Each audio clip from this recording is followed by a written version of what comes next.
प्रधानमंत्री नरेंद्र मोदी ने शनिवार को नीति आयोग की गवर्निंग काउंसिल की 10वीं बैठक की अध्यक्षता की। इसमें 2047 तक भारत को विकसित राष्ट्र बनाने के रोड मैप पर विचार विमर्श किया गया। बता दें कि यह बैठक केंद्र और राज्यों और केंद्र शासित प्रदेशों को एक साझा मंच प्रदान करती है, जहां विकसित भारत 2047 की दृष्टि को आगे बढ़ाने के उपायों पर विचार विमर्श किया गया और यह सहमति बनाने का प्रयास हुआ कि भारत को एक विकसित राष्ट्र बनाने में राज्यों की भूमिका बुनियादी आधार स्तंभ के रूप में कैसे सुनिश्चित की जाए।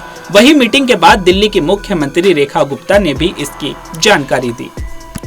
बहुत ही बेहतरीन मीटिंग थी। मेरा पहली बार जाना हुआ, परंतु इतने सारे राज्यों के अच्छे किए हुए काम, आपस में एक दूसरे को संज्ञान लेना और माननीय प्रधानमंत्री जी का जो मार्गदर्शन मिलना, सबसे अच्छी बात जो आज की मीटिंग की मुझे लगी कि एक स्वर में एक मत में सभी माननीय मुख्यमंत्रियों ने सभी राज्यों के द्वारा जो ऑपरेशन सिंदूर की भूरी भूरी प्रशंसा की गई, सेनाओं की आदरणीय प्रधानमंत्री जी को उन्होंने बधाई दी सबने।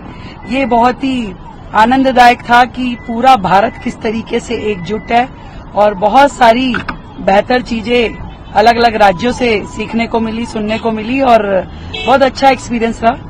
और मुझे अफसोस है कि जो लोग पहले इन बैठकों में नहीं जाते थे उनकी वजह से दिल्ली पिछड़ी रही। मैम, दिल्ली की तरफ से क्या कुछ बातचीत रखी गई? आने वाले प्रोजेक्ट के बारे में क्या कुछ? दिल्ली के सारे विषय, चाहे वो हर घर नल के द्वारा जल हो, यमुना की सफाई हो, उसमें आपसी राज्यों का कोऑर्डिनेशन से लेकर के केंद्र से हमारी जो हमें सहायता चाहिए, सभी विषयों पे चर्चा हुई और बहुत ही पॉजिटिव चर्चा रही और उसमें दिल्ली को मुझे लगता है कि पूरे देश भर से सहयोग मिलेगा। ग्लोबल टूरिस्ट हब बनाने की पीएम ने सुझाव दिया है। हर राज्य में एक ग्लोबल टूरिस्ट हब होना चाहिए।